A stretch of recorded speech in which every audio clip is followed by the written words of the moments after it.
a Ararat y les iba a hablar del diluvio, pero me encontré con algunas cosas y había escuchado algo, entonces, porque se queda, yo os voy a explicar por qué, se queda uno con un saborcito, ¿verdad? Un saborcito así como, esto no cuadra, y entonces mejor lo dejo guardado, pero cuando uno empieza a leer y con su mente abierta, que es lo que les pido hoy para este tema, una mente abierta, pero por supuesto que aquí lo que me toca a mí es exponerles, y ustedes, no voy a imponerles, ¿verdad? Y ustedes agarren, vayan a las escrituras, oren, porque hoy vamos a ver algunos elementos como el cuervo, que siempre se ha utilizado en un aspecto negativo. Ahora vamos a redimir al cuervo, por decirlo así. Vamos a hablar algunas características del por qué Noé lo utilizó antes que la paloma. Y recuérdense que hizo un trabajo. Y ahora vamos a ver algunas cosas. Yo quería hablarles solo del Ararat, porque fíjense ustedes que como en los tiempos de Noé, así es como va a pasar en los últimos tiempos aquí en la tierra. Está pasando ya cosas como en el tiempo de Noé. En el tiempo de Noé pasaron muchas cosas. ¿Ustedes por qué creen? La verdad es que nadie sabe exactamente, pero nos imaginamos. Lo podemos deducir por las escrituras. ¿Por qué el Señor mandó un diluvio para borrar toda carne, hermanos? Y casi se va Noé. Casi se va la familia. Solo porque a Noé lo vieron perfecto en su genética. Y que de veras era una persona que estaba agradando a Dios en medio de toda la perdición. Era su único... Él pudo haber borrado todo y empezar de nuevo. De hecho, ya lo había hecho varias veces Dios. Ahora, ¿por qué dejó a este hombre? ¿Y por qué le dejó a los hijos? Que uno de ellos era terrible, hermanos, era perdido. Cam era perdido, hizo cosas, barbaridades que no voy a mencionar ahora, lo hemos mencionado otras veces. Pero ¿por qué se lo llevaron a él? Y las esposas, se llevaron a las 3 esposas. Si Cam era así, la mujer tuvo que haber sido también así. Pero se lo llevaron ahí. ¿Por qué se los llevaron? ¿Y por qué trajeron genética a ellos? ¿Por qué dieron generaciones también? Que tal vez algunos traían una maldición, porque Noé maldijo. Esto es bien importante lo que estoy diciendo, porque está íntimamente relacionado con lo que voy a hablar del pueblo. ¿Por qué maldijeron a Canaán? Y después vemos que algunos lugares a donde se fue Canaán, que es el hijo de Cam, el nieto de Noé, se fue con la maldición encima, y a donde llegó causó un montón de problemas a sus generaciones. Dicho sea de paso, de él vienen los filisteos, de él viene Sodoma y Gomorra, de él viene Babilonia. Es decir, que prácticamente estaba diseñado, estaba destinado, sus generaciones para maldición y maldición y maldición, y por lo tanto, como maldición quiere decir también anatema, el consagrado para la destrucción, entonces su destino era la perdición, y ser familiares de ellos era algo pues terrible, no había que meterse con ellos. No obstante, vino el Señor Jesucristo, y con su sangre que brotó en el Getsemaní, de su rostro que empezó a caer en la tierra, ya desde ahí, toda esa sangre que empezó a caer a tierra, empezó a limpiar la maldición que había en el mundo, que había en la tierra, fíjense ustedes. Y entonces el Señor quitó las maldiciones, y las maldiciones que nos eran contrarias, las clavó en la cruz del Calvario. Y ustedes tienen que decir un buen amén, porque ustedes, Señor, es posible que tengamos genética de Cam. Es posible, porque nuestra raza, hermanos, latina, está un poquito mezclada de civilizaciones antes de que viniera Cristóbal Colón. Y antes de que vinieran los judíos, que sabemos que salieron con Cristóbal Colón. Una mezcla, y no sabemos qué genéticamente traemos. Bueno, lo traemos desde Adán, la caída. Pero el Señor Jesucristo puede con su sangre limpiar todo. Amén, amén. No hay nada que el Señor Jesucristo no pueda limpiar. Amén. Y el destino que estaba diseñado, profetizado para Canaán, que tal vez nos dio genética a nosotros, hasta eso se quedó clavado en la cruz, y el destino de nosotros es irnos con el Señor a la eternidad. Ese es el destino de ustedes y el mío. Ese es nuestro destino. Entonces, el Señor manda un diluvio para borrar toda carne, pero no es la primera vez que lo hace, lo vamos a leer, vamos a leer algunos versículos en Génesis capítulo 1, si se quieren ir hasta Génesis capítulo 1, tal vez va a costar un poquito encontrarlo. Génesis capítulo 1, ahorita vamos a ver, solamente déjenme decirles antes de eso, ¿por qué quiero hablarles del Ararat, hermanos? Porque el Ararat es la región montañosa, no es solamente un monte, son montes, como ustedes pueden leer en la Biblia, hay que leer la Biblia, son montes, y ahí se posó el arca de Noé. Ahora, el arca de Noé representa muchas cosas, representa al Señor Jesucristo que nos salvó, nos metimos en su salvación y nos rescató de todo lo que estaba pasando en la tierra. Pero cronológicamente sabemos que antes de que viniera este diluvio, hubo un arrebatamiento, hubo un rapto, hubo un harpazo, es la palabra griega para llevarse violentamente de la tierra a Enoc. No vio muerte, se lo llevaron y él se fue antes. Es el séptimo después de Adán. Y unas generaciones más tarde vino, si no estoy mal, la 10ª, vino Noé y en ese tiempo ya vino el diluvio. Eso nos trae una esperanza. No es 100%, que cuál es 100% no es, pero nos da una esperanza a nosotros de que antes de que venga el próximo diluvio, que ya no va a ser de agua, dijo el Señor, ya no va a ser de agua, pero sabemos por Apocalipsis todo lo que le va a suceder a la tierra. Tenemos la esperanza de que antes de que suceda eso, en los tiempos, como en los tiempos de Noé, haya un arrebatamiento de la iglesia, y ahí ustedes y yo nos tenemos que agarrar de esa promesa y nos vamos a ir de aquí antes de que pasen esas cosas. Antes de que pasen esas cosas. Pero aún así, los que se quedaron, que son Noé, su esposa, sus hijos y las esposas de sus hijos, que van a representar mucha gente en términos porcentuales y además históricos, que también algunos no perdidos se van a quedar en esa gran tribulación. Y yo no me atrevería a decir algunos, porque Apocalipsis capítulo 7 dice que son miles de miles que no se pueden contar, que vienen saliendo de la gran tribulación. Y entonces van a tener que buscar un lugar, un Ararat, para estacionar y posar su barca o su arca.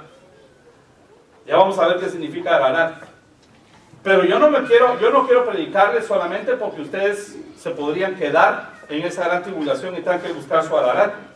Es que no tenemos que esperar a la gran tribulación para saber que ustedes y yo tenemos problemas en la vida. ¿O no?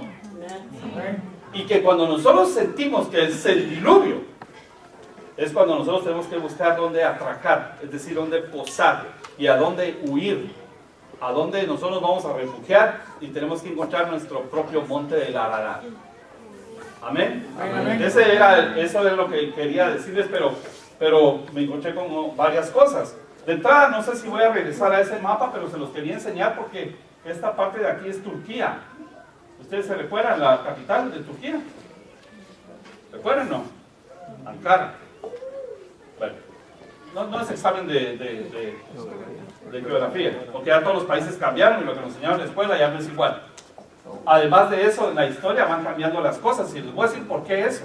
Porque ustedes se pueden encontrar predicadores, se pueden encontrar libros que mencionan por dónde estaba el Ararat y sus regiones, y después uno dice que no, pero unos dicen que estaba en Turquía y otros dicen que era Armenia. Entonces hay que ir un poquito más atrás en la historia y ver por qué. Y es bien importante, hermanos, es bien importante eso hoy día, porque se cree que en esta región, que para Turquía es la parte este, y un poquito más hacia el norte, está esa región montañosa, miren. Pero está casi en la frontera con Irán y está en una parte que pareciera que le hace falta al mapa de Armenia. Y es porque la antigua Armenia llegaba hasta este lago, el lago Van. Entonces en muchas Biblias va a decir y comentarios va a decir que estaba en Armenia, y otros van a decir que estaba en Turquía. Ahora, ¿por qué es importante esto? No sé si ustedes conocen un poco de la historia de ellos, pero Turquía, el siglo pasado, invadió Armenia y les mató más de 1 millón de personas. Fue un genocidio. Yo conocí la embajada de Armenia en Argentina, que es bastante importante la población armenia, y están todavía con las fotos en las trincheras, esto, no lo perdonan, hermanos. No se les olvida. Y recuérdense que si ahí pasó algo, casi empezando la creación, así como tenemos cerca también toda la parte donde se cree que estuvo el huerto, miren por toda esta región de aquí, o de aquí mejor dicho, Irak, donde están donde está el Tigris y donde está el Éufrates, aquí empezó la creación, ahí podría ser que ahí termine también. Que ahí termine también. Y el Ararat está cerca. Entonces es importante la región geográfica, es importante los tiempos, es importante lo que pasa en los cielos y lo que pasa en la tierra. Leamos un poquito de lo que pasó en la historia. Miren ustedes, el Génesis nuestro pareciera ser que está empezando con un apocalipsis. Y el apocalipsis nuestro pareciera que al final, capítulo 21 y capítulo 22 es un Génesis. Así es, como dijo Salomón, que no hay nada nuevo debajo del sol, ¿verdad? Y Génesis quiere decir volver al principio. Volver al principio. Entonces leamos un poquito para que podamos entender estas cosas. Lo más importante aquí es que nosotros aprendamos a ir al Ararat. Y qué es lo que tenemos que llevar en el barco. Y qué es lo que puede hacer Jesús y lo que puede hacer el Espíritu Santo por nosotros. Eso es lo más importante. No solo conocer la historia. La historia hay que conocerla, que ustedes a veces ven noticias y dicen que aburrido. Pero si ustedes saben estos nombres y de repente dicen, uy, ¿qué está pasando en Armenia? O en Turquía. ¿Por qué Turquía sí tiene relación con Israel y los demás no? Y son islámicos. ¿Por qué Turquía ahora está votando en contra de Israel? Todo eso hay que poner atención, hermano. Porque Turquía es una región muy importante para la historia bíblica y para los eventos del futuro también. Entonces Génesis 1.1 dice, en el principio creó Dios los cielos y la tierra. ¿Ustedes creen que Jesús creó algo desordenado o imperfecto? No, todo lo que crea es ordenado y perfecto.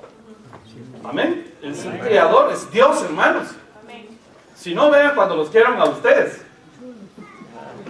Perfectos, bonitos. Lo que pasa es que uno se descuida. No, lo que pasa es que a veces afecta la genética que traemos de Adán y la genética que traemos de los antepasados. Y por eso es que a veces traemos malformaciones o traemos enfermedad o qué sé yo.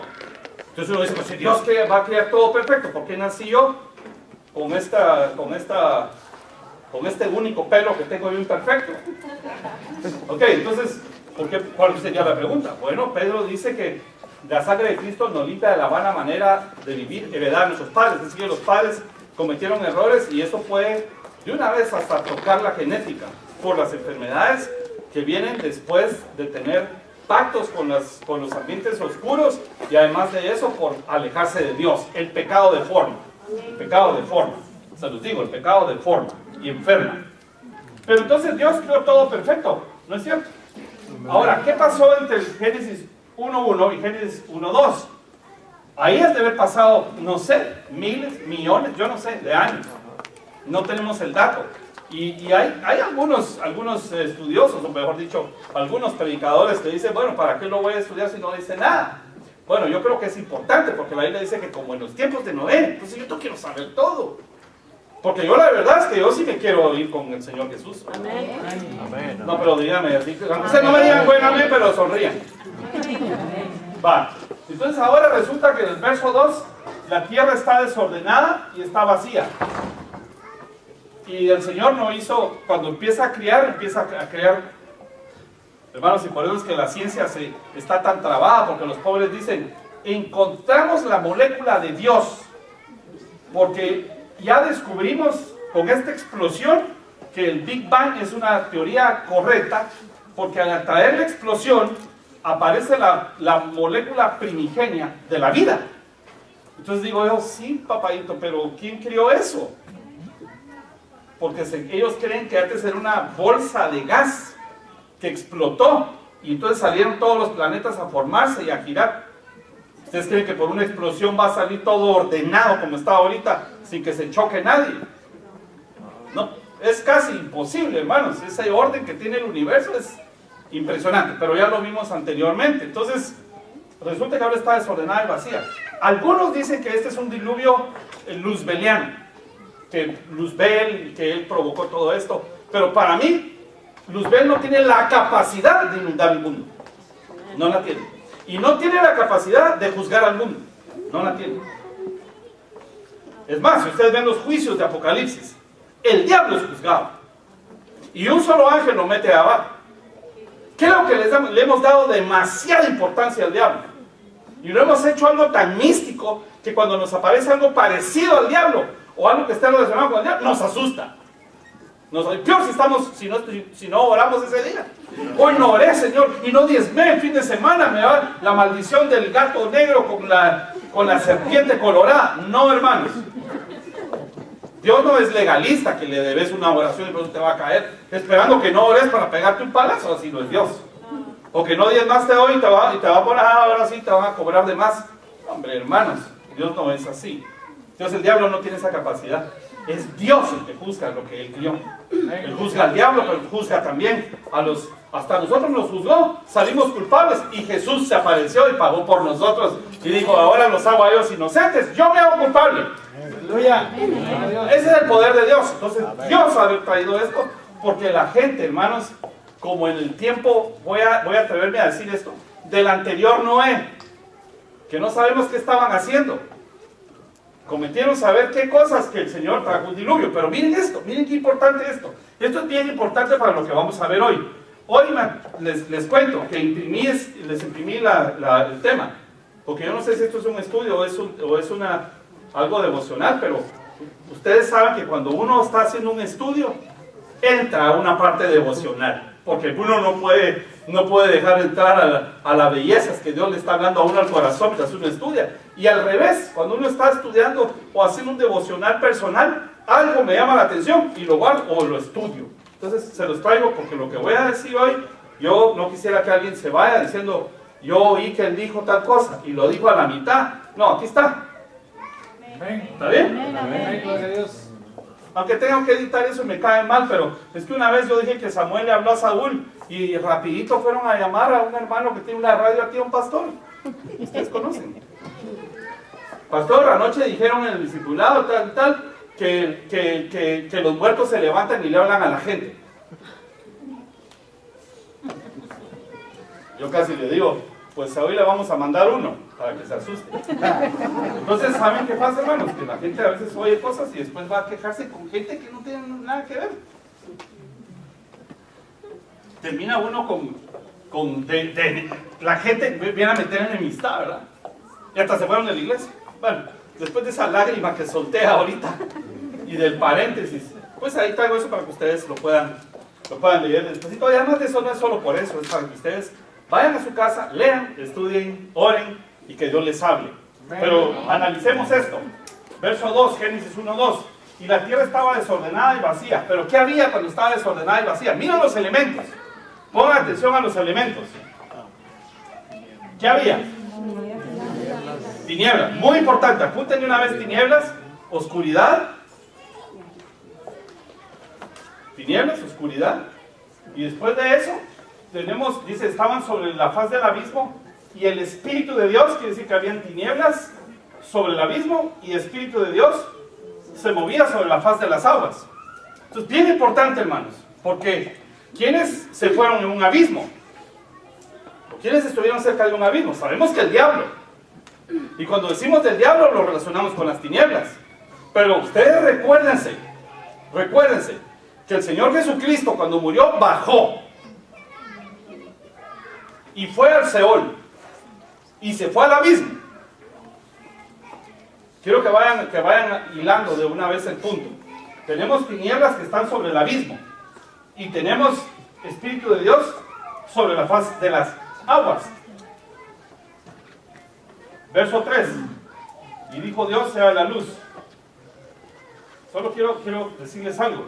No sé si tienen otra versión, porque aquí donde dice se movía sobre la faz de las aguas, esa palabra se puede traducir incubaba.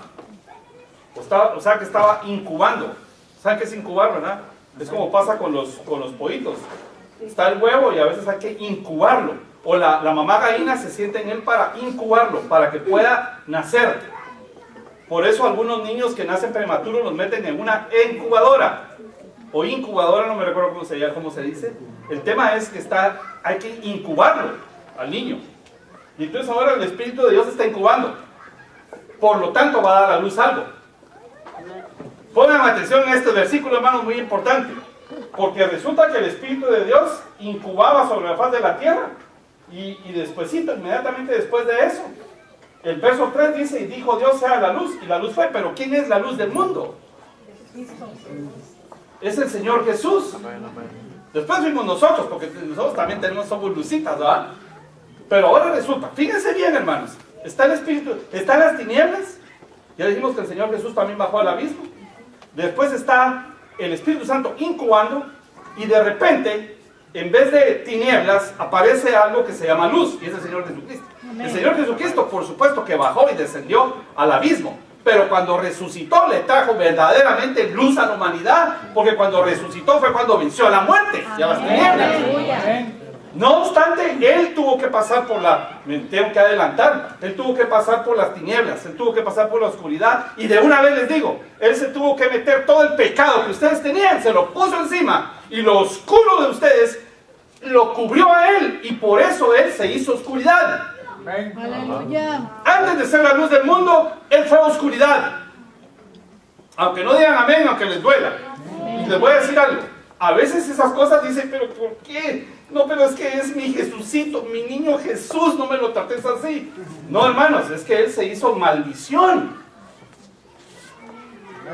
Maldito que cuelga de un madero, pero no me quiero adelantar. Entonces están las tinieblas, el Espíritu de Dios está después de las tinieblas. Hay un orden en esto, y esto es bien importante. Está el abismo donde pasaron las tinieblas y de repente es dado a luz el Hijo. No sabemos qué tipo de nacimiento es este, pero el Hijo no tuvo solamente un nacimiento de la forma de María para hacerse humano. Recuérdense que el ministerio de la piedad dice que también fue visto por los ángeles y fue apreciado por los espíritus. Quiere decir que cada uno de ellos le tuvieron que dar la forma al Señor. Y por eso dice que nosotros en Efesios 3:10 vamos a ir a dar a conocer la multiforme sabiduría de Dios en las regiones celestes. Qué bueno, hermanos, qué alegría. Entonces se da la luz del mundo. Pero coincidentemente, ya vayan de una vez apuntando algunas cosas. El Espíritu de Dios está actuando en las aguas, sobre las aguas, porque hay un diluvio. Aquí hay un diluvio. Y ahora el Señor va a hacer casi lo mismo que hizo con Noé. En Noé descendieron de los montes. Aquí la separó, y lo vamos a ver en el verso 4. Y vio Dios que la luz era buena, y separó Dios la luz de las tinieblas. Pero esto es como, ¿dónde estaba la luz y las tinieblas juntas? ¿O en dónde está pegada la luz y las tinieblas? Es como una moneda que tiene, bueno, en Guatemala decimos cara y escudo. Cara y qué más, ¿qué tienen ustedes? ¿Ah? Sol y águila, sol y águila. Entonces viene Dios y separó eso, pero había sol y águila. Jesús en estos momentos es luz, pero también tinieblas. Si Jesús no fue a las tinieblas, no se hizo tinieblas, no pagó nada por ti. Cuando Él entró al holocausto, tuvo que haber entrado como un sacrificio, no pudo haber entrado con la inocencia. Entró con toda la perdición y las tinieblas y la oscuridad y todas las maldiciones y todo lo malo tuyo y mío se lo pegó en el cuerpo, hermanos. Si eso es lo lindo del Señor Jesucristo, que Él se hizo oscuridad para poder después vencer a la muerte y ser luz. Y entonces nos da el derecho que ustedes y yo seamos luz del mundo. Amén. Lucitas del mundo, hijos de la luz. Eso es lo que vamos a hacer. Pero no pudo ser hasta que Jesucristo no resucitó. Amén. Si Jesús no resucitó, en balde predicamos. Esto es lo que dice 1 Corintios 15. Si no resucitó, en balde predicamos. Si entra solamente como Dios, no lo pueden matar. Entrega su espíritu y entonces con su alma y su cuerpo, que Él no cometió nada, pero lo licuó con el pecado de ustedes y mí. Se bajó a pagar. Se bajó a pagar. Entonces miren lo que hace Dios. Y vio Dios que la luz era buena, y separó Dios la luz de las tinieblas, y llamó Dios a la luz día, y a las tinieblas llamó noche. Y fue la tarde y la mañana de un día. Pero recuérdense algo en Apocalipsis. Dios quiera que me dé tiempo a terminar esto. Pues lo voy a terminar. Aunque cuando yo volteé a ver, hayan uno dormido así con la boca hasta aquí. Y después les damos el su. Por eso es que no les doy esto antes, sino que hasta el final. Pero miren ustedes, llamó a la luz día y a las tinieblas llamó noche. Fue la tarde y la mañana de un día. Recuérdense que en Apocalipsis, hermanos, ya no va a haber noche, ya no va a haber día. Porque ya no va a haber sol. ¿No es cierto? No va a haber. Porque Dios va a ser la luz y Cristo su lumbrera. Así va a ser en Apocalipsis. Pero ¿por qué no de una vez lo hizo? ¿Por qué dejó las tinieblas? No las necesitábamos las tinieblas. Es más, yo no quiero las tinieblas. El problema es que mis decisiones atraen a las tinieblas. Y Jesucristo murió en el sacrificio de la tarde. Y además de eso hubo oscuridad cuando Él estaba en la cruz. Y murió. ¿Por qué? Se juntaron las tinieblas. Algunos dicen porque todos los demonios se juntaron y eso hizo la oscuridad. Muy bonito y está bien. Está bien. No voy a ir en contra de eso, está bien. Pero la verdad, otros dicen que es porque se apagó la luz. Y entonces, pues hubo tinieblas. Pero yo creo que esas tinieblas son estas tinieblas que se juntaron de una vez con el Señor Jesucristo para que de una vez se haga el sacrificio por todo. Si no, Él paga ese sacrificio con todo y tinieblas, entonces no podemos hacer nada nosotros para quitarnos las tinieblas. Yo espero que me esté dando a entender con eso. Porque ya ahorita ya empecé a gritar. Cuando empiezo a gritar es cuando creo que estoy tratando de enseñar algo.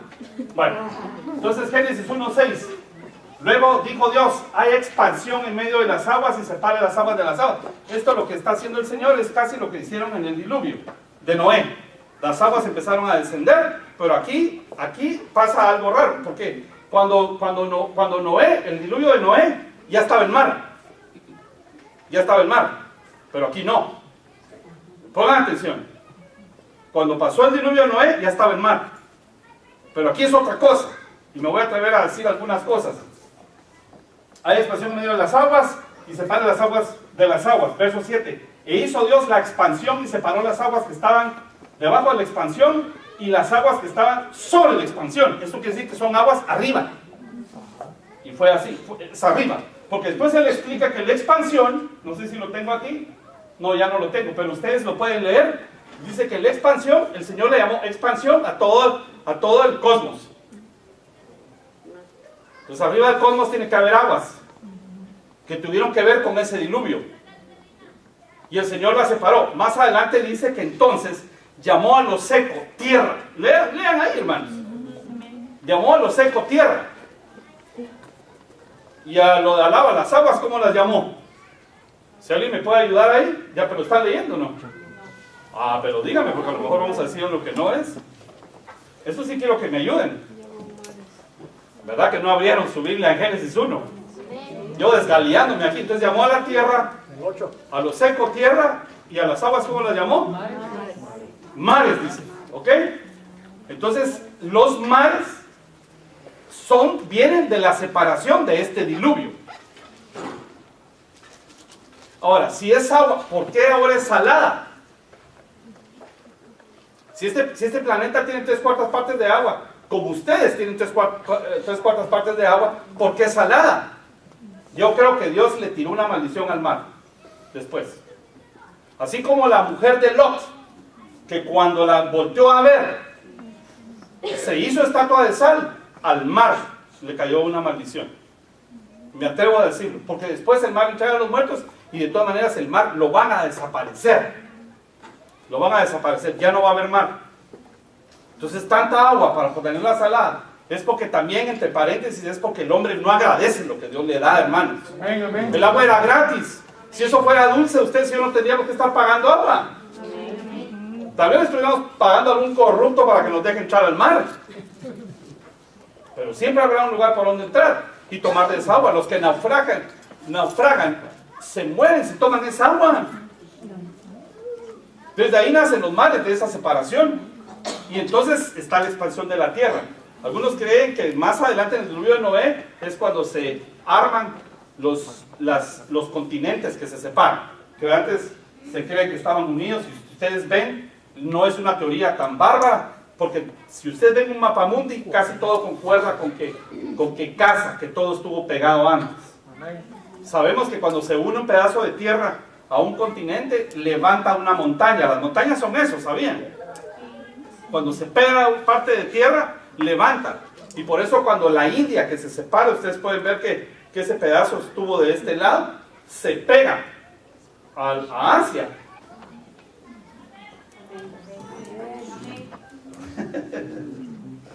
Dele, dirán algunos, ¿verdad?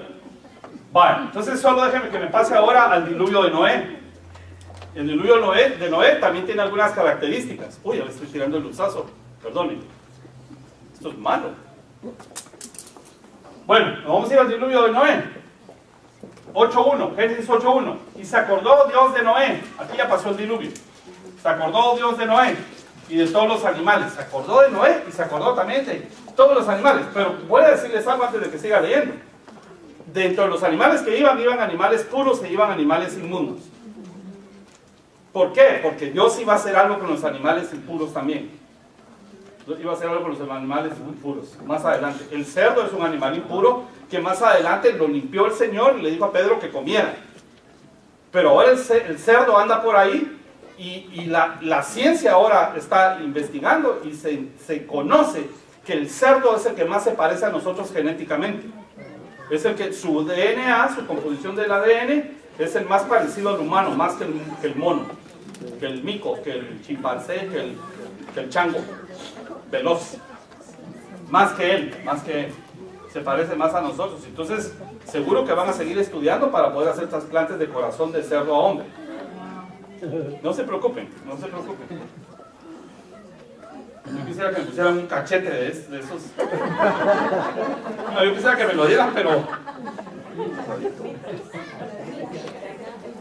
en taquitos. Bueno, se acordó Dios de Noé y de todos los animales y de todas las bestias que estaban con él en el arca. E hizo, ¿para qué los llevó, hermanos? ¿Y para qué los dejó vivos? Bueno, sigamos aquí. E hizo pasar Dios un viento sobre la tierra y disminuyeron las aguas. Aquí ya había mar, pero las aguas que cayeron son aguas dulces. Aquí sí creemos que esas aguas cuando bajaron, ¿a dónde se fueron? No están en el ciclo del agua, no están en el ciclo del agua. El ciclo del agua quiere decir que cuando está el sol evapora, se lo lleva, se convierte en nube y después baja, y ese es el ciclo, de abajo hacia arriba. Pero si eso fuera así, porque se inundó todo el mundo, entonces tendríamos una nube cubriendo el mundo entero. ¿Ok? Entonces ahí sí se cree que cuando las estiró, porque no se las llevó, no dice que se las llevó, las separó otra vez, y ahí es donde se cree que se fue el agua dulce a los polos, que está congelada. El Señor ya no va a hacer llover para castigar a este mundo, pero sí se están desprendiendo los témpanos de hielo, que a veces traen problemas de la ¿cómo se dice? De las estaciones. ¿Ok? Bueno, entonces ahí, y parece ser que por ahí, por los polos, también hay entrada al abismo. Y otra vez aparece abismo, aparece en aguas y todo lo demás. Entonces dice, e hizo pasar Dios un viento sobre la tierra y disminuyeron las aguas. Verso 2, y se cerraron las fuentes del abismo, eso es de abajo, y las cataratas de los cielos, eso es arriba, y la lluvia de los cielos fue detenida. Y las aguas decrecían gradualmente de sobre la tierra y se retiraron las aguas al cabo de 150 días. 150 días. Vamos a adelantarnos aquí al verso, a leer 8.4 y dice, y reposó el arca en el mes séptimo a los 17 días del mes sobre los montes del Ararat. Les puse aquí una llamadita para que lo vean en las copias que les di, para que ustedes vayan a ver que en el capítulo 7 nos estaba diciendo el Señor, se los voy a leer, capítulo 7 y verso 11, el año 600 de la vida de Noé, en el mes segundo, a los 17 días, aquel día fueron rotas todas las fuentes del grande abismo y las cataratas de los cielos fueron abiertas. Este es el mes segundo y es a los 17 días. El anterior es 17 días, pero es el mes ¿qué? No, el anterior es el mes séptimo. No lo tengo aquí, pero es el mes séptimo. No sé si se los di ahí, pero es el mes séptimo. Entonces, ¿cuántos meses pasaron? 5 menos 12. Tengo 5 pollitos y le doy 2. Tengo 7 pollitos y le doy 2 a mi vecino. ¿Cuántos pollitos? Así decía la maestra de contabilidad que yo tenía. Después le daba uno con el yeso en la cabeza, ¿no? Como dice, no puedes hacer una resta. Ok, Entonces empezó en el mes segundo y dejó mes séptimo, son 5 meses. Y aquí dice 150 días, entonces 150. Dentro de 5, ¿cuánto nos da? 30. Y aquí es donde sabemos nosotros que los meses tenían 30 días. Y que la vuelta al sol de parte de la tierra son 360 grados. Todos sabemos que son 360 grados, ¿verdad? 180 es esto. Aquí, 180 es esto. Es la diagonal, es el diámetro en un círculo. 180. 90 sería esta escuadra. 45 más o menos por aquí. 180 es la vuelta entera. 360. Deberían los años de contarse de 360. Se los digo porque cuando hagamos cuentas, por ejemplo, de las 70 semanas de Daniel, para hacer números hacia esta era, hay que calcular de 360 los años y hay que calcular los años de 365.24 de ahorita. Bueno, pero eso es solo como información, ahorita vamos a adelantarnos en esto. Entonces, vamos al tema de Ararat. Vamos al tema de Ararat antes de regresar otra vez al diluvio. Ustedes y yo, en una forma práctica, ustedes y yo necesitamos que Dios nos rescate de los problemas y los diluvios que nos acechan en la vida. Y ustedes y yo tenemos que pensar que cuando estamos en un diluvio, pero tenemos a Cristo, que es el arca, Amén. lo que necesitamos es donde ir a posarnos. Amén, amén. Porque miren, Noé estaba cubierto por el arca, pero eso no quiere decir que no fuera asustado allá adentro, porque afuera estaba tronando, hermanos. Él solo tiene que confiar en Dios, que a él no lo van a hundir. Pero lo dejó 40 días ahí. Y ahora recuérdense que el Señor dijo, se acordó el Señor de Noé. Y si no se acuerda, ¿qué le pasa a Noé? Ustedes y yo tenemos que decirle al Señor, y a veces decirle, Señor, acuérdate, por favor, acuérdate, que soy tu hijo. Y entonces el Señor va a hacer que llegues al Ararat. Eso es lo que tienes que hacer tú en las noches, en las mañanas, ir al Ararat. ¿Qué significa entonces Ararat? Estos son algunos, ahí te puse qué diccionarios dicen de esto, porque si no, cualquiera puede decir cualquier cosa. Bueno, yo no quiero hablar así, hombre, porque lo que quiero decirte es de dónde sacamos las referencias para que ustedes, si quieren, compren los diccionarios y búsquenlos. ¿Ok? O aunque ustedes se me cambien como dicen, ¿para qué? Si vos los tenés. Ok, el diccionario Cornwall y Smith dice que esto quiere decir montaña en descenso. Una luz. No es temblorosa por miedo. Es una luz que tiembla por el poder. Vibrante. Eso quiere decir. Una luz vibrante. Entonces cuando tú tienes problemas, lo que necesitas es ver una luz de salida del problema. Pero necesitas subirte al monte, al monte de la bendición. Y necesitas subirte a un monte, a lo que está más cerca de Dios, pues. Para que pasen cosas como pasó en la transfiguración, para que pasen cosas como lo que pasó en el monte de los olivos, aunque no fue tan hasta arriba, en el Getsemaní, cuando el Señor Jesucristo fue a presentar ahí su caso, hermanos. Bueno, entonces está la luz. Pero fíjense ustedes que Ararat quiere decir maldición revertida. Eso quiere decir que cuando llegaron ahí, toda la maldición que le cayó a la tierra se revertió. Y ya no le afectó para nada a Noé. Entonces, ustedes y yo no es que estemos en maldición, pero a veces nos metemos en el campo que no nos tenemos que meter porque en ese campo hay maldición. Por ejemplo, cuando alguien se sale del reino un rato y se va a lugares que verdaderamente son, ustedes hasta lo saben que son oscuros. Se están metiendo en un lugar donde hay maldición. Entonces, si alguien se sale del reino, de la casa de Dios, y se va a meter ahí, se está metiendo en el lugar de la maldición y lo van a tratar igual. Amén. Por eso el Señor, cuando puso la sangre de los animalitos en los dinteles, les dijo que haya sangre para que el destructor no los afecte, pero no salgan de las casas, porque si se salen, aunque haya sangre, afuera hay maldición y les va a afectar a los primogénitos. Amén. Entonces, no hay que estar jugando uno con fuego, hermanos. No hay que estar jugando con fuego. Y a nuestros hijos hay que enseñarles de que no entren en el campo de las maldiciones, que escojan con quién se van a casar. Yo prefiero un muchachito inquieto adentro de la iglesia que un muchachito quieto afuera de la iglesia. Porque quieto afuera de la iglesia le va a caer la maldición. Aquí adentro se tiene que componer. No díganme que sí, hermanos, porque a veces los jóvenes o los niños dicen, ¡qué molesta está allí! Pero aquí está adentro, pero no está allá afuera. Recuerden cuando eran jóvenes, ¿dónde andaban ustedes? Yo ni me acuerdo. Pero entonces es la maldición revertida. Yo necesito que llegar a que donde, mire, si cometí un error, tengo que ir con Dios y decirle, Señor, revierte esto. Porque, mire, la gracia está ahí, es una puerta para que yo pueda echar de regreso. No es para salir, es para echar cuando me salí. Como el hijo pródigo. ¿Está bien? Vale. Después de eso dice el diccionario Strong, que alarar significa, bueno, maldición revertida también, y una precipitación de la maldición. Precipitación se puede entender de dos formas en el castellano, en el español. Precipitarse es que se haga rápido, que en vez de tardar una semana, tardó un día. Pero precipitación es también cuando llueve. La precipitación es cuando cae la lluvia. Así hablan los técnicos, hubo una precipitación de tantas pulgadas. Así es como dicen ellos. Precipitarse es de que cayó, descendió también.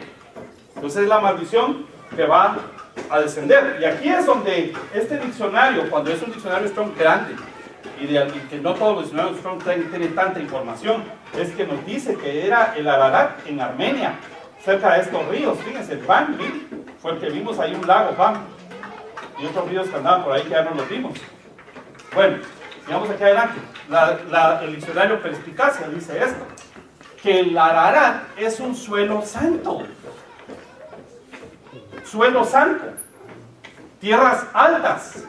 Aquí les puse algunos escritores cristianos muy antiguos, como Eusebio y Jerónimo. Todos estos, pues, dicen que la verdad estaba en Armenia. Y creo que si ustedes tienen una Septuaginta y una Vulgata escrita, o tal vez en algún comentario de la Septuaginta y de la Vulgata, dice también esto. Esta es pura cultura, pero también tenemos que entender que el monte Ararat es un suelo santo. Hermanos, ¿saben qué quiero que les diga una cosa?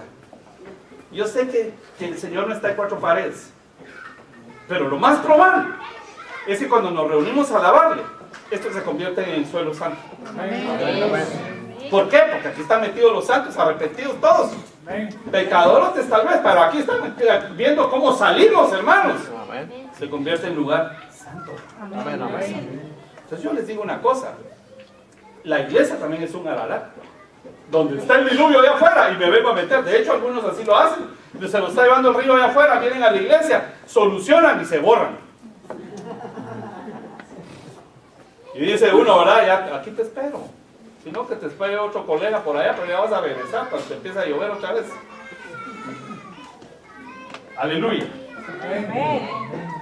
Vale, entonces Ararat, ¿quién nos va a representar? En resumen, es un lugar alto, es decir, donde yo me subo para estar lo más cerca posible de Dios. Es también un lugar seguro. Yo necesito sentirme seguro, hermanos. ¿Saben una cosa? Hasta cuando uno comete errores delante de Dios, pierde la seguridad. Se siente uno vulnerable y ya no se siente seguro. Necesitamos acercarnos al Ararat, lugar santo, y además de eso que Dios nos dé la seguridad y la certeza. Cuando hay un niño enfermo, cuando hay un familiar enfermo y que nosotros no sabemos ni siquiera qué decir o qué sentir, hermanos, tenemos que tener la seguridad de que Dios va a hacer algo. O al menos de que lo que está haciendo Dios o lo que no va a hacer es seguro. De todas maneras, para mí, cuando yo estoy metido en lugar santo, para que yo no sufra. Sí, amén. Cuando él está pasando un problema que no puede controlar y es prueba, necesita meterse al Ararat, al lugar santo, para sentirse seguro. La mejor forma de sentirse seguro es que Dios te esté aprobando. Porque cuando uno se acerca a Dios, Dios le puede decir, no te apruebo eso, pero pasa adelante. Lugar de reposo. La maldición revertida, la luz que vibra, suelo santo, lugar seguro después de los problemas. ¿O a dónde tengo que ir a buscar yo los problemas? Bueno, Solo les voy a dar algunas citas de lo que pasó, porque el Ararat se huye de las guerras también.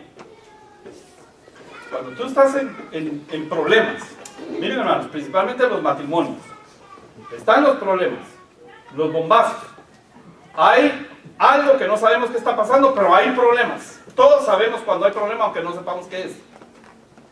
Dígame amén, los que están casados. Porque eso tal vez no solamente es para casados, pero guerra en la Biblia significa cuando hay división. Y cuando hay discusión o cuando hay no acuerdos entre una parte y otra parte y hay un problema. Eso es guerra en la Biblia, entre otras cosas. Entonces miren ustedes en el segundo libro de Reyes, capítulo 19, verso 32. Tienes que leer todo el capítulo 19 después. Pero aquí hay un rey, el rey de Asiria, que está acechando y matando por todos los pueblos. Porque ustedes saben que Asiria también era una potencia, era un imperio. Es uno de los 7 imperios. Asiria. Y eso le hacía la vida imposible también a Israel. Entonces están atacando a Judá. Y claman al Señor. Claman al Señor. El Señor baja y el Señor hace retroceder a los asirios. De hecho, hasta los hijos del rey de Asiria terminaron matando al padre. Y cuando eso sucedió, que Dios vino a defender a Judá, yo no les voy a leer todo el capítulo, pero dice: aconteció que mientras él adoraba en el templo de Nisroch, su dios, Adramelech y Sarecer, sus hijos le hirieron a espada, los hijos mismos lo mataron. Y huyeron a tierra de Ararat. ¿Por qué? ¿Por qué se fueron a Ararat? Porque ellos sabían que ese es un lugar seguro. Es un lugar de protección. Es un lugar donde Dios no va a dejar el juicio ni la maldición. Ahora, estos son enemigos de Dios. Ellos se pueden ir a meter a la iglesia, pero si no se arreglan con Dios, de todas maneras, miren lo que pasó. Los hijos lo mataron. Ok. Porque es un lugar seguro y hasta el mundo lo sabe. El mundo sabe que la iglesia es segura. El mundo lo sabe. Nosotros como cristianos hablamos más mal de la iglesia que la gente del mundo. Así somos, pero este lugar es un lugar santo. Este y todas las iglesias donde llegan los santos a adorar y a alabar al Señor. Gloria a Dios. Es el Ararat. En Jeremías también Dios llama al Ararat, al pueblo de Ararat, lo llama para ir en contra de Babilonia. Y esto quiere decir que cuando tú estás contaminado con Babilonia religiosa, la religión, hermanos, evangélica o de cualquier otro tipo, tiene sus propias normas que contaminan el espíritu humano y no lo dejan ser libre. Entonces necesitas ir al Ararat para que te empiece a quitar toda la religiosidad. Necesitamos adorar y alabar a Dios para que se vaya la religiosidad. No queremos religiosidad en la iglesia. Dígame un buen amén. La religiosidad mata, hermanos, mata. Es más, los religiosos mataron a Jesús. Los religiosos terminaron matando a Jesús. Si tú hubieras estado en ese tiempo y ves a Jesús y ves a Caifás uniformado de sumo sacerdote, ¿a quién le vas a besar la mano? ¿O con quién te sientes más seguro? Tal vez hasta iban a consultar con ellos y decirles: ¿pero qué opina usted de Jesús, de lo que dice? No, ese es un falso profeta. Sí, pero echa fuera los demonios, sanan los enfermos y... Sí, pero tengan cuidado, es falso. Caifás. Hermano, si terminó matando al Señor Jesús, hay gente que le hace caso más al religioso, aunque lo haga sufrir. Triste, ¿verdad? Triste para la gente, pero yo solo los veo pasar. Le digo: Señor, ten misericordia de ellos. Ten misericordia de ellos. Pero es que a veces vienen a la iglesia y me quieren imponer esa religiosidad. Yo no voy a aceptarla. Si yo vengo de ahí. Tampoco me voy del otro lado del péndulo, ¿verdad? Con el libertinaje. No, tampoco. Estamos aquí, no hablemos más de la gente. No hablemos más de la gente. Pero es Jeremías capítulo 51 y verso 27. Regresemos al diluvio, hermanos. Regresemos al diluvio, que voy a ir aterrizando en algunas cosas importantes. 8:5 de Génesis, al diluvio de Noé, ¿verdad? Y las aguas fueron decreciendo hasta el mes 10º, y en el mes 10º, el primero del mes, se descubrieron las cimas de los montes. Ya empezó a descender el agua, pero no ha descendido totalmente. Entonces Noé no sabe si al salir se va a hundir y se va a ahogar. Él tiene que estar seguro de que la tierra ya no está cubierta totalmente por aguas. Él necesita tierra segura para poder vivir y bajar a su familia, bajar a los animales y emprender la vida que el Señor le dijo. El Señor le dijo que despuesito en el próximo capítulo le dice que él va a ser como Adán. Dice, fructifiquen, sojuzguen, llenen la tierra. Entonces él tiene que cumplir una misión de parte de Dios. Tiene que cumplir una misión de parte de Dios. Y eso lo tiene en su corazón. Y a mí me consta de Noé, porque cuando se bajó lo primero que hizo fue un holocausto para el Señor, no una carnita asada para toda la familia, hermanos. Pudiéndolo haber hecho, porque Dios le había entregado todos los animales que llevaba ahí. Bueno, y sucedió que al cabo de 40 días, abrió Noé la ventana del arca que había hecho. Ustedes saben que 40 días, 40 es un número de prueba, de parte de Dios. Quiero que entendamos esto. También a veces en la prueba viene el ataque, pero a veces Dios levanta al enemigo para que lo prueben a uno. Ejemplo, levantó a Babilonia para que probaran a Israel. Levantó a Goliat para que probaran otra vez a Saúl y al pueblo de Israel. Entonces la prueba no viene del diablo, viene de Dios, pero Dios a veces utiliza elementos para que los levanta, hermanos. Va, entonces 40 días, tenemos una similitud con lo que pasó con Israel cuando Goliat está en la mañana y en la tarde atemorizando a Israel. En la mañana y en la tarde. ¿Por qué en la mañana y en la tarde? Porque en la mañana y en la tarde son los sacrificios. Es decir, que les estaba interrumpiendo su relación con Dios, que era en la mañana y en la tarde. Era en la mañana y en la tarde. Pero también el Señor Jesucristo se fue a encontrar con Satanás, con el diablo, cuando hizo un ayuno de 40 días. Y entró ahí fue a la tentación. Y se levantó el Señor después de ser bautizado, lleno del Espíritu Santo y lleno de la palabra. En ayuno se fue a encontrar, el Espíritu lo llevó al desierto.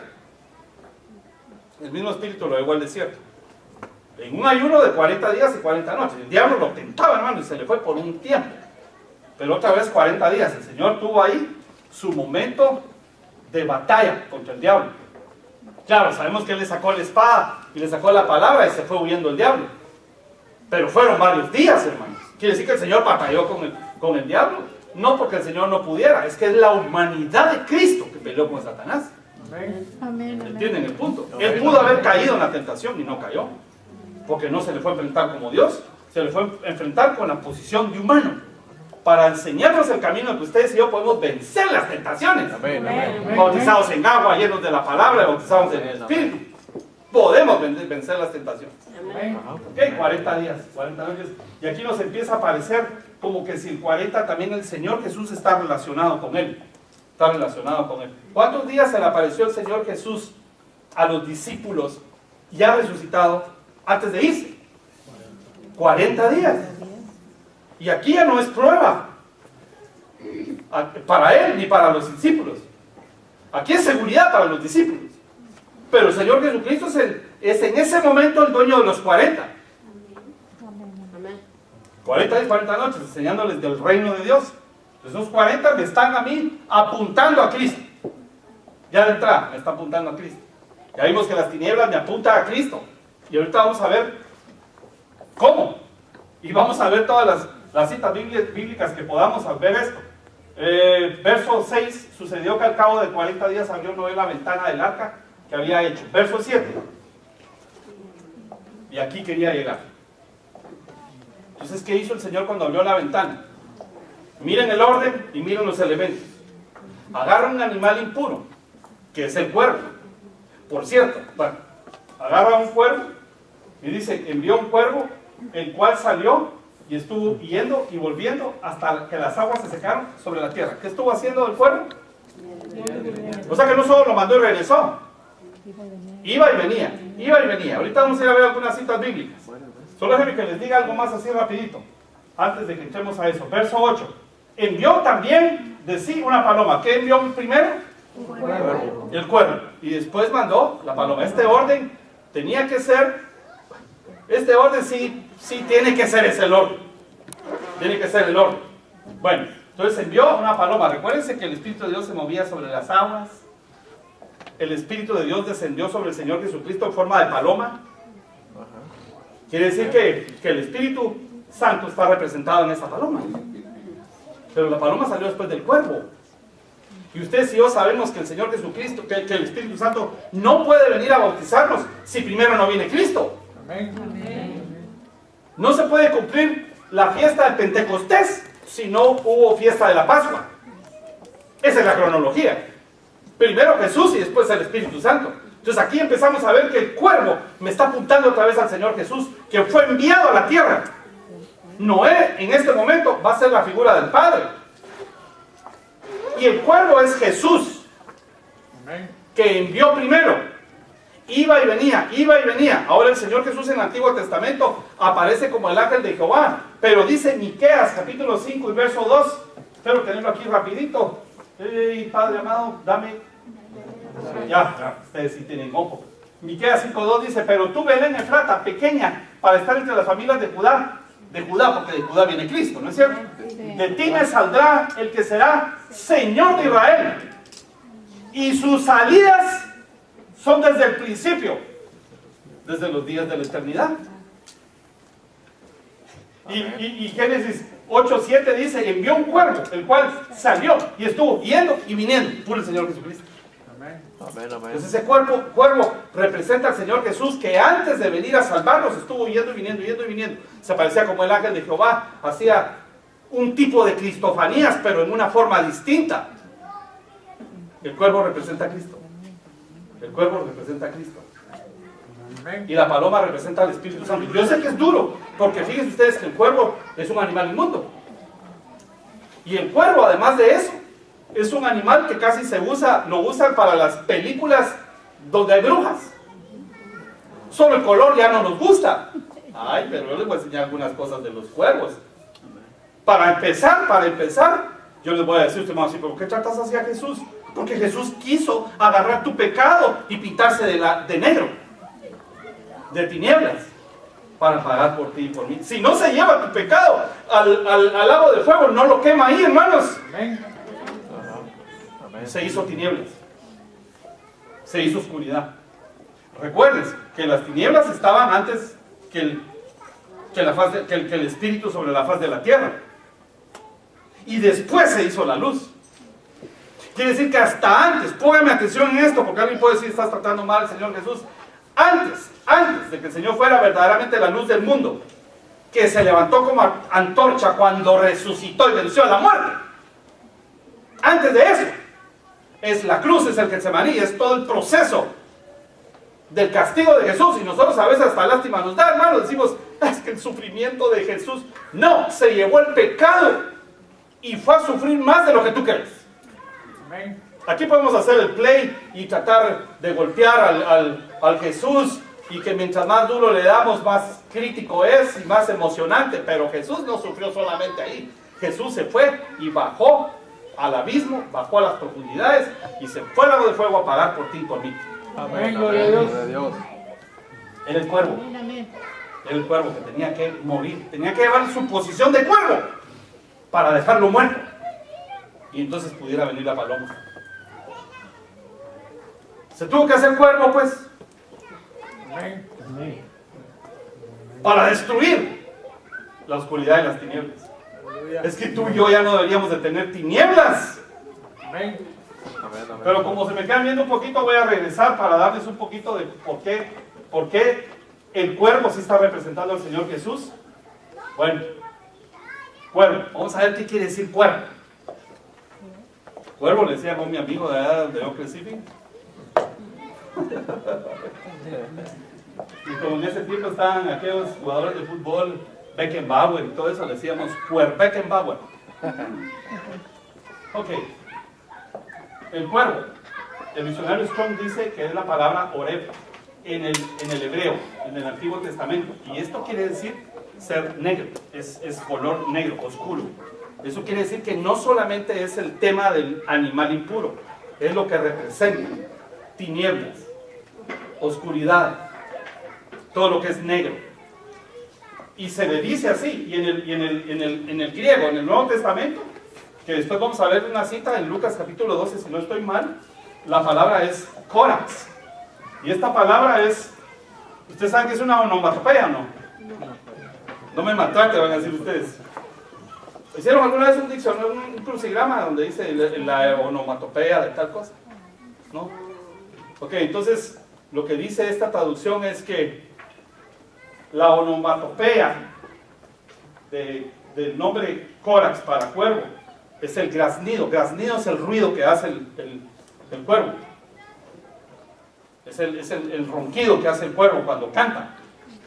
Eso es, y por eso le dicen córax. Es como que si ustedes hubieran visto un pato por primera vez y lo oyen que dice cuá, cuá, y ustedes le dicen, este es cuá. No es pato, es cuá. ¿Por qué? Porque la onomatopeya de su sonido le va a dar el nombre. O sea que no es solo la forma, es por el ruido que hace.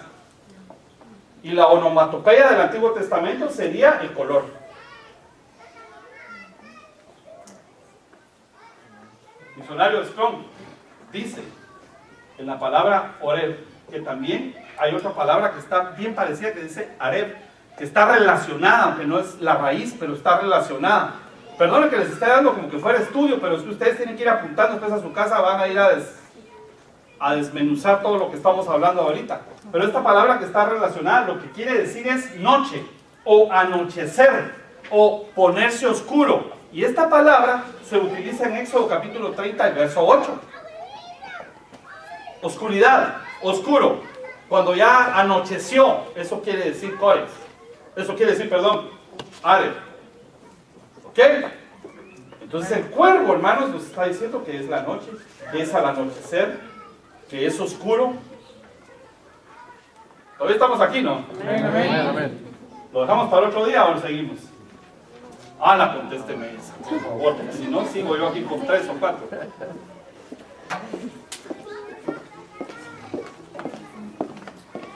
Bueno.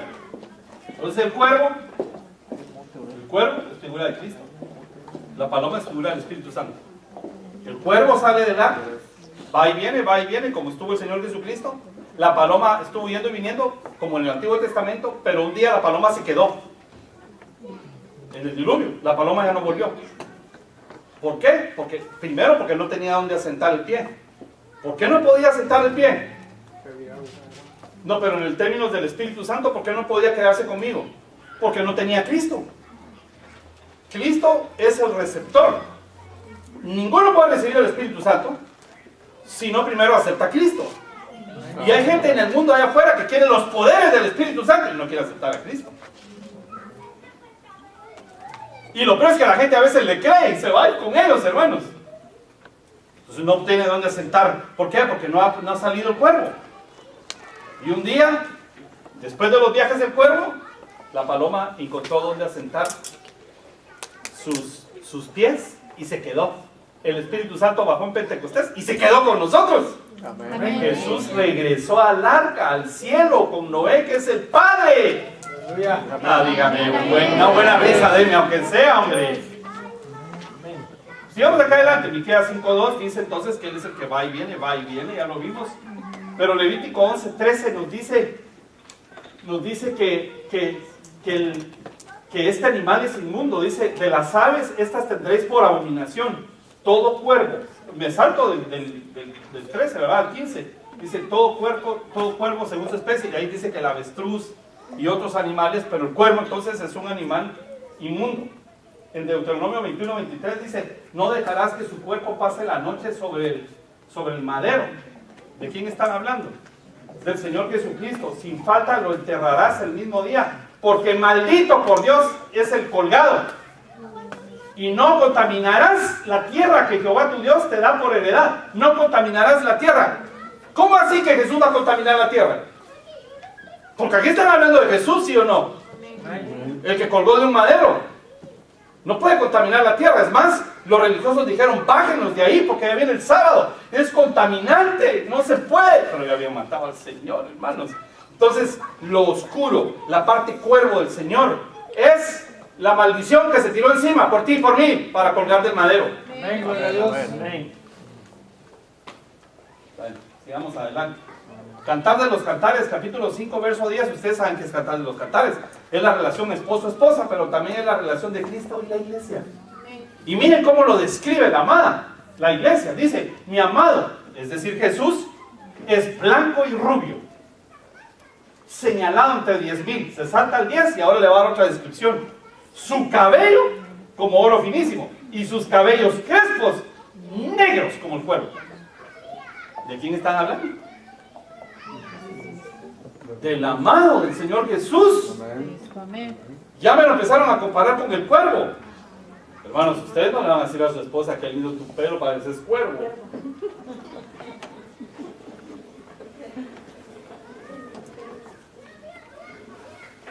Entonces la novia tiene que reconocer al amado como el cuervo. Jesús se hizo oscuridad antes de ser dado a luz, como en el primer diluvio. Hay tinieblas, no hay luz, hasta que el Espíritu incuba. Y cuando incuba, sale la luz. Es decir, que Cristo se metió en las tinieblas y de ahí salió de las tinieblas. El lado del fuego es la parte más oscura que existe. Porque está la ausencia total de Dios. Y es donde va a ir a caer todos los que están juzgados. Pero Jesús salió de ahí. Y salió como la luz del mundo. Y ahora hasta la muerte la van a juzgar y la van a meter allá al lado del fuego. Solo déjenme que les dé algunas citas más. Primer libro de Reyes, capítulo 17. Ustedes tienen que leer toda la historia.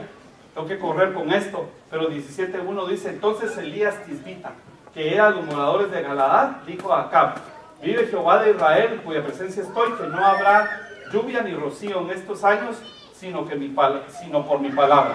Y vino a él palabra de Jehová diciendo, eso ya es la palabra para Elías. Verso 3: apártate de aquí y vuélvete al oriente, escóndete en el arroyo de Kerit, que está frente al Jordán. Beberás del arroyo, y yo he mandado a los cuervos que te den ahí de comer. Me salto al verso 6 y dice: y los cuervos le traían pan y carne por la mañana, pan y carne por la tarde, y bebía del arroyo. ¿Saben qué pasa con los cuervos, hermanos? Que los cuervos se alimentan de semillas, se alimentan de algunos otros animales que están débiles, que están por morir, moribundos. Y en esto quiero hacer una referencia. La hermana trajo una paloma verdadera, que se encontraron en la calle. No nos pusimos de acuerdo, hermano, no nos pusimos de acuerdo. Y está moribunda. ¿Y saben quién la está atacando? Los cuervos. Y están picoteando, tratando de matar. ¿Por qué? Porque los cuervos atacan al animal que ya está moribundo. Y tratan de comérselo. Eso es lo que hace el cuervo.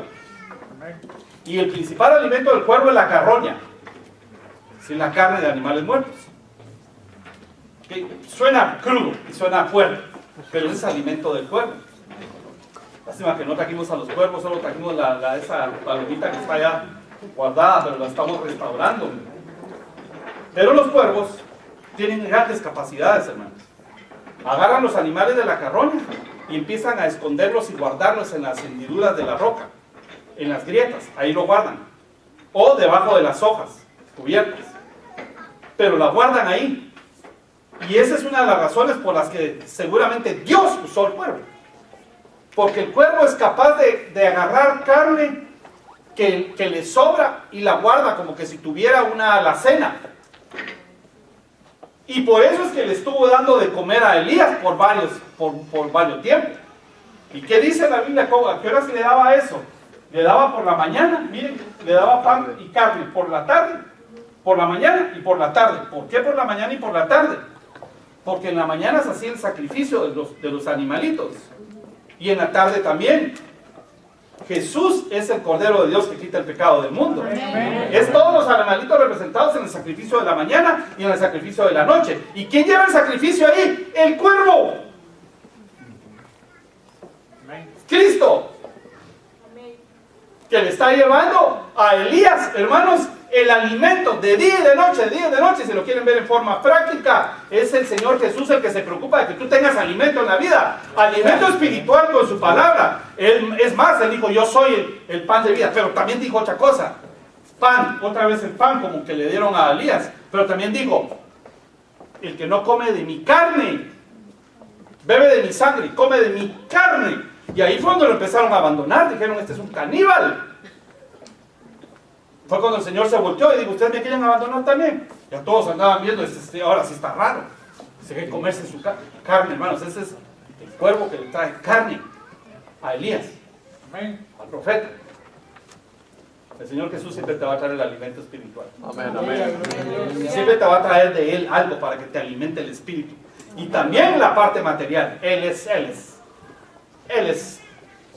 el principio y el fin, hermanos. Amén, amén. Vale. Bueno, sigamos aquí adelante. ¿Quiénes serán los hijos de los cuervos? Ustedes me van a decir, a mí no me digas cuervo. Decime avestruz, pero no me digas cuervo. Los cuervos van a representar, así como los leoncillos, los hijos de la leona, también representan eventualmente a la iglesia. Los hijos de los cuervos vamos a tener que ser todos los clones del Señor Jesús. Denme todavía 10 minutos. Así de una vez acabamos con esto del cuervo. Para que nadie se vaya con mal sabor de que le dijimos cuervo al Señor Jesús. Amén. ¿Está bien? Ya entendimos que Cantando los Cantares dijo que su pelo es como el cuervo. Vale, entonces miren lo que dice Job 38:41. ¿Quién prepara al cuervo su alimento? Cuando sus polluelos claman a Dios y andan errantes por falta de comida. ¿Quién es ese? Jehová, hermanos. Es el que da de comer a los polluelos. ¿Pero a qué polluelos? A los que claman a Dios. A los que claman a Dios. Entonces el cuervo, ¿por qué el cuervo sí se preocupa de los polluelos? Es un animal de rapiña, animal inmundo en el Antiguo Testamento, pero el cuervo tiene otras cualidades. Es que tú y yo tenemos que ser como el cuervo, como el Señor Jesús. Amén. Ajá. El Señor Jesús es fiel, el fiel y verdadero. Amén. Amén. Él tiene una sola esposa. ¿Dicen amén? Amén. Amén. Una sola novia. Amén. Y ahora resulta que los cuervos, hermanos, se unen a una de las cuervitas. Y esa es la que tienen para toda la vida. Y los dos toman responsabilidad para ir a alimentar a los polluelos. Por eso Job dijo, le dijo el Señor a Job, ¿quién es el que le da de comer a los polluelos? Porque sabe que los cuervos son los que no van a abandonar a sus polluelos. Pero el cuervo no tendría nada si Jehová no se los da. Entonces el cuervo tiene dos características. Es fiel, y además de eso es responsable con sus hijos. Fiel a su esposa, responsable con sus hijos. Mis queridos hermanos, con cuervos, con siervos. Es fiel a la esposa, se preocupa por los hijos. Voy a repetirlo. Fiel a la esposa y responsable con los hijos. Amén. Bien, amén los hombres. Amén, amén. Vale, qué bueno. Ya vamos empezando. Salmo 147:9 dice: Él da a la bestia su mantenimiento y a los hijos de los cuervos que claman. Otra vez, todos los hijos de los cuervos claman a Dios. No claman, no se les da. Dios puede dar la provisión milagrosa, y también sabemos que el Señor dijo en Lucas: miren al cuervo. Miren al cuervo. ¿Por qué no dijo miren a la gallina? ¿Por qué no dijo miren a la paloma? ¿Por qué no dijo miren al águila? Dijo miren al cuervo. Este ni trabaja ni nada, y Dios le da alimento. ¿Por qué el cuervo, hermanos? Que la gente hasta cuando ve un cuervo ya solo falta que le haga la señal de la cruz. Ahora sabemos que el cuervo lo usa el Señor, que lo usó Noé, que el Cantar de los Cantares le dijeron a Jesús que era el cuervo. Jesús es el cuervo en el arca de Noé, hermanos, y la paloma es el Espíritu Santo. Amén. Amén. Lucas 12:24, considerad los cuervos que ni siembran ni ciegan, que ni tienen despensa ni granero, y Dios los alimenta. ¿No valéis más vosotros mucho más que las aves? Rapidito te doy unas características del cuervo, porque tú y yo tenemos que imitar al cuervo. Y este es el Señor Jesús. Número 1, es la primera ave que se menciona en la Biblia. La primera ave que se menciona en la Biblia. Es el mayor o el más grande entre todos los paseriformes. ¿Quiénes son los paseriformes? Hoy les traje palabras que ni yo las sabía, ¿verdad? ¿Quiénes son estos? Son los que se les llaman pájaros. No le podemos llamar pájaro a un águila. Pero este es de los primeros que se van a posar. Los que llegan se posan y además de eso cantan. Hacen su ruido especial, que es un canto. Y toda esa especie es la mayoría de las aves en la tierra. Y ese es el más grande de ellas. Claro, el águila es de otra especie y él es la más grande, también es el Señor Jesús. Pero en esta raza de pájaros es el Señor el más grande de todos. Amén. Amén. Es el más grande de todos. Vaya, voy a avanzar aquí. El alimento es variado, pero lo que más come es la carroña. Lo que más come es la carroña. Entonces lo que hace, porque ustedes van a decirme ahorita, pero ¿por qué me decís esas escenas tan horribles? Lo que hace el cuervo cuando ya tiene el animalito ahí medio ya casi muerto, como estaba haciendo con esta palomita que tienen ahí. ¿Saben qué es lo primero que ataca? Los ojos, por alguna razón, y otras partes blandas del cuerpo. Pero lo primero que ataca son los ojos. Y después de eso va al vientre. Pero antes de ir al vientre, para irse a comer todo lo que tienen en el vientre, come de los ojos, picotea los ojos. Pasémonos al Señor Jesucristo. Miren, hermanos, la mayoría de los pecados que pasan para nosotros entran por los ojos. Amén. Hasta lo malo que nosotros hacemos, que tal vez ni siquiera lo vemos como pecado, hasta la comida entra por los ojos. Entonces lo primero que hace el Señor es trabajar en tus ojos. Cuando se acerca a ti, tiene que trabajar en los ojos. Y tú tienes que dejar que Él picotee los ojos. Amén. ¿Para qué? Para que te guarde de todo lo que los ojos traen, hermanos. Y los ojos son terribles porque el nervio óptico está conectado a la parte reptiliana del cerebro. Eso quiere decir que solo mira y reacciona. Mira y reacciona.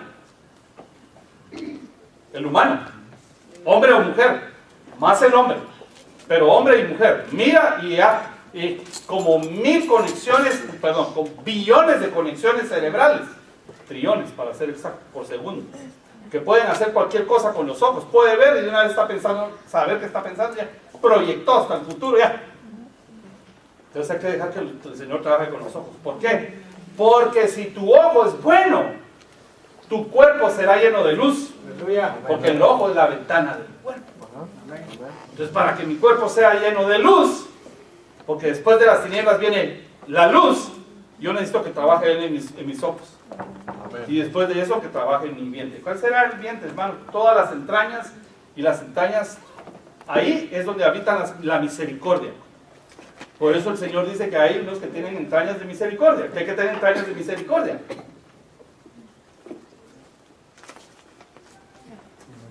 Además, ahí es donde va a caer todo lo que, los alimentos físicos. Pero espiritualmente es también todo lo que yo me he alimentado del mundo. Y ahí el Señor hay que dejar que destruya todo lo malo que hacemos con los ojos y después todo lo malo que nos hemos comido en toda la historia de nuestra vida. El Señor Jesucristo es el cuerpo que puede hacer eso. Amén, amén. Por eso es que dice Proverbios 30:17, porque yo podría dejarlo así como una historia que me dio un diccionario. Pero miren lo que dice Proverbios 30:17. El ojo que escarnece a su padre y menosprecia la enseñanza de su madre. Escarnecer quiere decir burlarse. Están oyendo los jóvenes esto, ¿verdad? ¿O no? Jóvenes, oigan. El ojo que se burla de su padre y menosprecia la enseñanza de su madre, los cuervos de la cañada los saquen y lo devoren los hijos del águila. Pero escuchen esto, ¿a quién? ¿A quién? ¿A quién van a comerse los cuervos? Al ojo. O sea que los cuervos atacan el ojo. Eso es lo que dice Proverbios, es lo que dice toda la historia de lo que se ha escrito de los cuervos. Amén. Ay, Dios. Es uno de los animales más inteligentes, adaptables e ingeniosos. Todo el tiempo está volando en círculos y además planeando, porque toda la vida está pensando que se come. No parece nosotros, ¿verdad? No, pero estoy hablando de que por eso es que él tiene un territorio amplio de operación. Y por eso es que se cree que Noé mandó al cuervo también. Porque el cuervo es capaz de volar en círculos en territorios grandes para empezar a evaluar su territorio. Además de que sabemos que ahí había carroña, hermanos.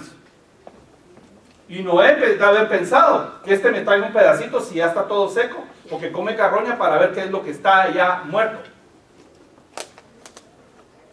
Pero como fue y vino, y circuló todo, su territorio es amplio, y siempre anda buscando qué comer. Por eso lo hizo buen candidato Noé. ¿Por qué no mandó un águila? Hermanos amados, todas las citas que les di, donde está todo lo de los cuervos. Tal vez alguna me faltó. Pero lo que tenemos que nosotros aprender es que en la Biblia hay cosas que se describen como malas, que también tienen su lado bueno. Como también hay buenas que pueden tener su lado malo.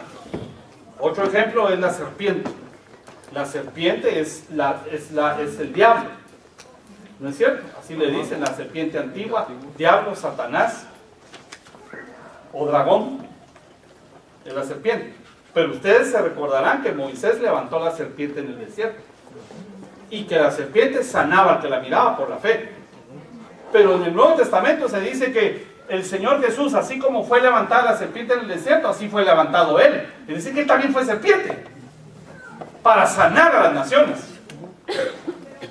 Pero Él es el cuervo que sacó Noé.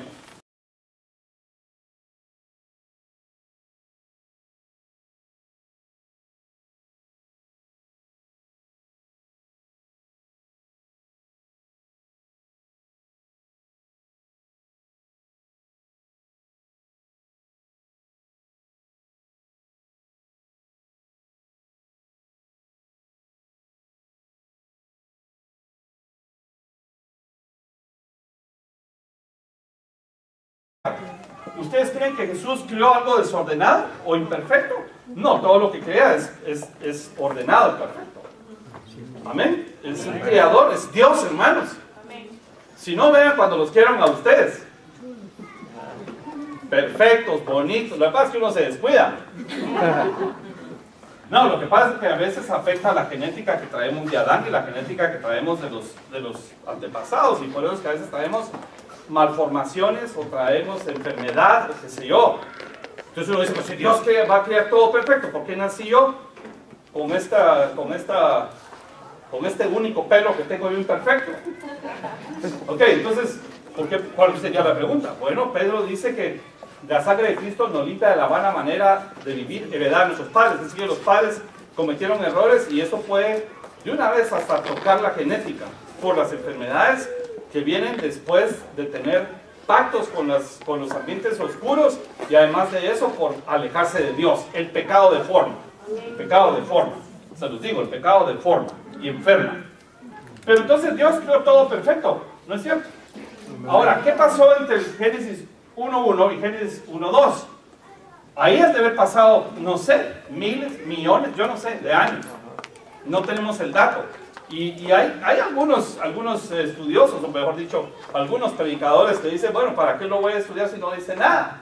Bueno, yo creo que es importante, porque la Biblia dice que como en los tiempos de Noé, entonces yo no quiero saber todo. Porque yo la verdad es que yo sí me quiero ir con el Señor Jesús. Amén. Amén. No, pero dígame, así, aunque ustedes no me digan buen amén, pero sonrían. Va. Entonces ahora resulta que en el verso 2, la tierra está desordenada y está vacía. Y el Señor no hizo, cuando empieza a crear, hermanos, y por eso es que la ciencia está tan trabada, porque los pobres dicen, encontramos la molécula de Dios, porque ya descubrimos con esta explosión que el Big Bang es una teoría correcta, porque al atraer la explosión aparece la molécula primigenia de la vida. Entonces digo yo, sí, papadito, pero ¿quién creó eso? Porque ellos creen que antes era una bolsa de gas que explotó y entonces salieron todos los planetas a formarse y a girar. ¿Ustedes creen que por una explosión va a salir todo ordenado como está ahorita sin que se choque nadie? No, es casi imposible, hermanos. Ese orden que tiene el universo es impresionante, pero ya lo vimos anteriormente. Entonces, resulta que ahora está desordenada y vacía. Algunos dicen que este es un diluvio luzbeliano, que Luzbel, que él provocó todo esto, pero para mí Luzbel está atrás en la historia y ver por qué, y es bien importante, hermanos, es bien importante eso hoy día, porque se cree En esta región, que para Turquía es la parte este, y un poquito más hacia el norte, está esa región montañosa, miren. Pero está casi en la frontera con Irán y está en una parte que pareciera que le hace falta al mapa de Armenia. Y es porque la antigua Armenia llegaba hasta este lago, el lago Van. Entonces en muchas Biblias va a decir y comentarios va a decir que estaba en Armenia. Y otros van a decir que estaba en Turquía. Ahora, ¿por qué es importante esto? No sé si ustedes conocen un poco de la historia de ellos. Pero Turquía, el siglo pasado, invadió Armenia. Y les mató más de 1 millón de personas. Fue un genocidio. Yo conocí la embajada de Armenia en Argentina, que es bastante importante la población armenia. Y están todavía con las fotos en las trincheras, esto, no lo perdonan, hermanos. No se les olvida. Y recuérdense que si ahí pasó algo, casi empezando la creación, así como tenemos cerca también toda la parte donde se cree que estuvo el huerto, miren, por toda esta región de aquí, o de aquí, mejor dicho, Irak, donde están donde está el Tigris y donde está el Éufrates, aquí empezó la creación, ahí podría ser que ahí termine también. Que ahí termine también. Y la verdad está cerca. Entonces es importante la región geográfica, es importante los tiempos, es importante lo que pasa en los cielos y lo que pasa en la tierra. Leamos un poquito de lo que pasó en la historia. Miren ustedes, el Génesis nuestro pareciera ser que está empezando con un apocalipsis. Y el apocalipsis nuestro pareciera que al final, capítulo 21 y capítulo 22 es un Génesis. Así es, como dijo Salomón, que no hay nada nuevo debajo del sol, ¿verdad? Y Génesis quiere decir volver al principio. Volver al principio. Entonces leamos un poquito para que podamos entender estas cosas. Lo más importante aquí es que nosotros aprendamos a ir al Ararat. Y qué es lo que tenemos que llevar en el barco. Y qué es lo que puede hacer Jesús y lo que puede hacer el Espíritu Santo por nosotros. Eso es lo más importante. No solo conocer la historia.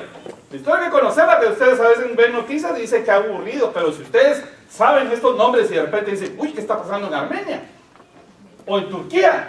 ¿Por qué Turquía sí tiene relación con Israel y los demás no? Y son islámicos. ¿Por qué Turquía ahora está votando en contra de Israel? Todo eso hay que poner atención, hermanos. Porque Turquía es una región muy importante para la historia bíblica y para los eventos del futuro también. Entonces Génesis 1.1 dice, en el principio creó los cielos y la tierra. De él viene Babilonia. Es decir, que prácticamente estaba diseñado, estaba destinado, sus generaciones para maldición y maldición y maldición. Y por lo tanto, como maldición quiere decir también anatema, el consagrado para la destrucción, entonces su destino era la perdición. Y ser familiares de ellos era algo, pues, terrible, no había que meterse con ellos. No obstante, vino el Señor Jesucristo. Vino el Señor Jesucristo. Y con su sangre que brotó en el Getsemaní, de su rostro que empezó a caer en la tierra, ya desde ahí, toda esa sangre que empezó a caer a tierra, empezó a limpiar la maldición que había en el mundo, que había en la tierra, fíjense ustedes. Y entonces el Señor quitó las maldiciones, y las maldiciones que nos eran contrarias, las clavó en la cruz del Calvario. Y ustedes tienen que decir un buen amén, porque ustedes, Señor, es posible que tengamos genética de Cam. Es posible, porque nuestra raza, hermanos, latina, está un poquito mezclada de civilizaciones antes de que viniera Cristóbal Colón y antes de que vinieran los judíos que sabemos que salieron con Cristóbal Colón. Una mezcla y no sabemos qué genéticamente traemos. Bueno, lo traemos desde Adán, la caída. Pero el Señor Jesucristo puede con su sangre limpiar todo. Amén, amén. No hay nada que el Señor Jesucristo no pueda limpiar. Y el destino que estaba diseñado, profetizado para Canaán, que tal vez nos dio genética a nosotros, hasta eso se quedó clavado en la cruz, y el destino de nosotros es irnos con el Señor a la eternidad. Ese es el destino de ustedes y el mío. Ese es nuestro destino. Entonces, el Señor manda un diluvio para borrar toda carne, pero no es la primera vez que lo hace, y lo vamos a leer algunos versículos en Génesis capítulo 1, si se quieren ir hasta Génesis capítulo 1, tal vez va a costar un poquito encontrarlo. Génesis capítulo 1, ahorita vamos a ver, solamente déjenme decirles antes de eso, ¿por qué quiero hablarles del Ararat, hermanos? Porque el Ararat es la región montañosa, no es solamente un monte, son montes, como ustedes pueden leer en la Biblia, hay que leer la Biblia, son montes, y ahí se posó el arca de Noé. Ahora, el arca de Noé representa muchas cosas, representa al Señor Jesucristo que nos salvó, nos metimos en su salvación y nos rescató de todo lo que estaba pasando en la tierra. Pero cronológicamente sabemos que antes de que viniera este diluvio, hubo un arrebatamiento, hubo un rapto, hubo un harpazo, es la palabra griega para llevarse violentamente de la tierra a Enoc. No vio muerte, se lo llevaron y él se fue antes. Es el séptimo después de Adán. Y unas generaciones más tarde vino, si no estoy mal en la 10ª, vino Noé, y en ese tiempo ya vino el diluvio. Eso nos trae una esperanza. No es 100%, que cuadre 100% no es, pero nos da una esperanza a nosotros, de que antes de que venga el próximo diluvio, que ya no va a ser de agua, dijo el Señor, ya no va a ser de agua, pero sabemos por Apocalipsis todo lo que le va a suceder a la tierra. Tenemos la esperanza de que antes de que suceda eso, en los tiempos, como en los tiempos de Noé, haya un arrebatamiento de la iglesia, y ahí ustedes y yo nos tenemos que agarrar de esa promesa, y nos vamos a ir de aquí antes de que pasen esas cosas. Antes de que pasen esas cosas. Pero aún así, los que se quedaron, que son Noé, su esposa, sus hijos y las esposas de sus hijos, que van a representar mucha gente en términos porcentuales y además históricos, que también algunos no perdidos se van a quedar en esa gran tribulación. Y yo no me atrevería a decir algunos, porque Apocalipsis capítulo 7 dice que son miles de miles que no se pueden contar, que vienen saliendo de la gran tribulación. Y entonces van a tener que buscar un lugar, un Ararat, para estacionar y posar su vaca o su arca. Ya vamos a ver qué significa Ararat. Pero yo no quiero predicarles solamente porque ustedes se podrían quedar en esa gran tribulación y tengan que buscar su Ararat. Es que no tenemos que esperar a la gran tribulación para saber que ustedes y yo tenemos problemas en la vida, ¿o no? Y que cuando nosotros sentimos que es el diluvio, es cuando nosotros tenemos que buscar dónde atracar, es decir, dónde posar y a dónde huir, a dónde nosotros nos vamos a refugiar, y tenemos que encontrar nuestro propio monte del Ararat. Amén. Amén. Eso es lo que quería decirles, pero me encontré con varias cosas. De entrada, no sé si voy a regresar a ese mapa, pero se los quería enseñar porque esta parte de aquí es Turquía. ¿Ustedes se recuerdan la capital de Turquía? ¿Recuerdan o no? Ankara. Bueno, no es examen de geografía, porque ya todos los países cambiaron y lo que nos enseñaron en la escuela ya no es igual. Además de eso, en la historia van cambiando las cosas, y les voy a decir por qué eso. Porque ustedes se pueden encontrar predicadores, se pueden encontrar libros que mencionan por dónde estaba el Ararat y sus regiones, y después uno dice que no, pero unos dicen que estaba en Turquía y otros dicen que era Armenia. Entonces hay que ir un poquito más a Ararat, y les iba a hablar del diluvio, pero me encontré con algunas cosas y había escuchado algo, entonces, porque yo os voy a explicar por qué, se queda uno con un saborcito, ¿verdad? Un saborcito así como, esto no cuadra, y entonces mejor lo dejo guardado, pero cuando uno empieza a leer y con su mente abierta, que es lo que les pido hoy para este tema, una mente abierta, pero por supuesto que aquí lo que me toca a mí es exponerles, y ustedes, no voy a imponerles, ¿verdad? Y ustedes agarren, vayan a las escrituras, oren, porque hoy vamos a ver algunos elementos como el cuervo, que siempre se ha utilizado en un aspecto negativo. Ahora vamos a redimir al cuervo, por decirlo así. Vamos a hablar algunas características del por qué Noé lo utilizó antes que la paloma. Y recuérdense que hizo un trabajo. Y ahora vamos a ver algunas cosas. Yo quería hablarles solo del Ararat, porque fíjense ustedes que como en los tiempos de Noé, así es como va a pasar en los últimos tiempos aquí en la tierra.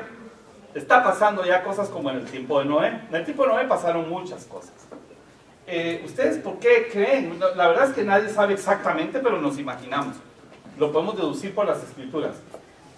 ¿Por qué el Señor mandó un diluvio para borrar toda carne, hermanos? Y casi se va Noé.